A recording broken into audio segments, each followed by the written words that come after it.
And we're back for another episode.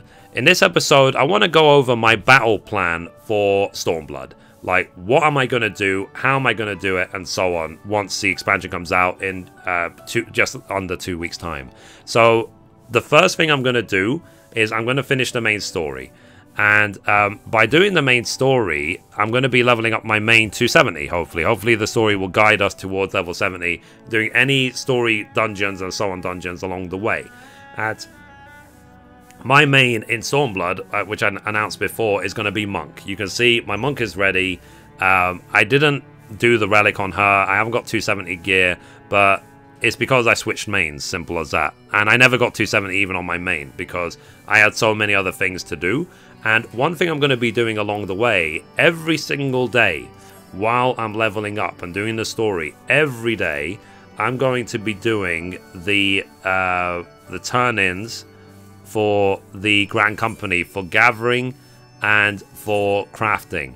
So as you can see here, every single day you have a list of items you need to turn in, and if you turn them in all high quality to the Grand Company, you get a huge amount of bonus experience. So what I'm actually anticipating is if I do this every single day and nothing else, so nothing else specifically to do as crafting and gathering, then by the time I'm 70 everything, I'll probably be about level 62 in all crafts and all gatherers. So this will be the minimum I do every single day for crafting and gathering to get crafting and gathering started in Stormblood.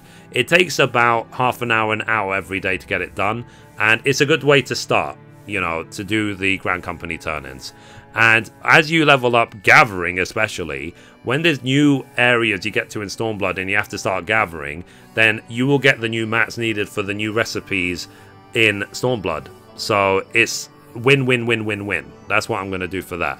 And then what I'm also planning to do as well, once I am 70 on my Monk and finish the main story, is to then unlock whatever the expert roulette is for Stormblood. I'm going to unlock that. And I'm going to do tome farming straight away. Like, because I don't know if they'll have enough time between, because the early access is on a Friday. Obviously, reset day is Tuesday. I don't know if there's going to be enough time between the Friday and the Monday to hit level 70. But I will try. And then try and get capped before that first reset, just to be ahead of the game a bit. And then, after that, what I'm going to proceed to do is level every single job in the game. Every single one. So you see, every job, one level at a time. And the reason I'm going to do that, so for example, get them all to 61, then all of them to 62, and all of them to 63. The reason I'm going to do it that way this time is because while we're going through the new dungeons for the first time and we're getting dungeon gear, stuff like that, rather than holding a million different sets of gear, I'm going to be just using 1 or 3 sets of dungeon gear. So 1 for tank, 1 for DPS, and 1 for, well actually 2 for DPS, 1 for melee and 1 for casters, and then 1 for healers for all of my characters at once, rather than having to constantly switch back and forth between the different sets. And in terms of battle plan for future expansions, gear sets to keep. Keep your level 50 gear sets, the Poetics ones. You never know when you might need them. So for example, I've just about finished my 130 sets for Black Mage and for Monk. And the reason I've got those sets is because they're going to be the best possible starting gear for Samurai and Red Mage. So you want to keep the level 50 sets 130 in case they add more sets of gear. You want to keep all of your level 60 sets for exactly the same reason. If, for example, in 5.0, whatever the expansion is after Stormblood, you have a bunch of new classes, but they start at level, let's say, 60, then you're going to want to basically have all that gear ready so that you can then just put it on and straight away fly from 60 to 70 to get ready for whatever it is. I personally am hoping in 5.0 that the classes are Beastmaster, Dancer, and then who knows, maybe, and you know, it would actually be a very interesting dynamic if Beastmaster was a tank. So imagine you have like a bear tanking for you, and Dancer is a healer. It's going to be a healing class in this game because there isn't really any room for hybrids and support classes like there was in 11. So in 11, Dancer was more support and so was Bard. But in 14, there isn't really room for that. So maybe Dancer could be healing / support. In terms of they can heal, they dance around, they buff the party, they keep everyone alive, they speed them up with Sambas, and so on. That's my dream for the future.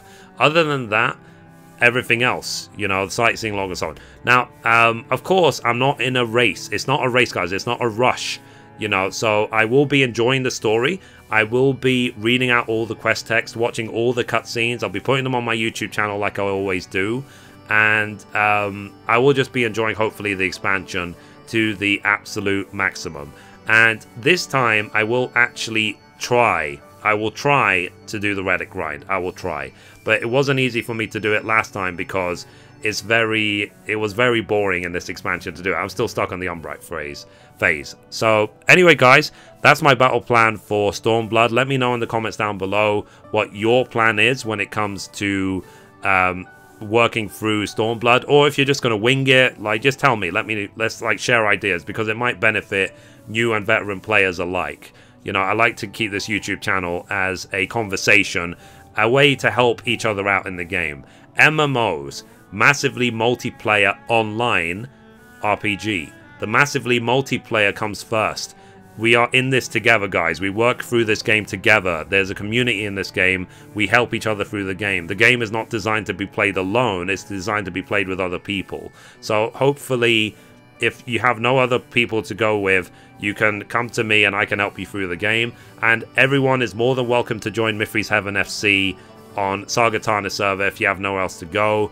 And you can also, I'll link in the description my recruitment video for the FC.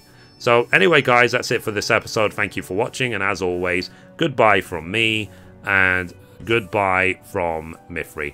Bye, guys. Bye bye.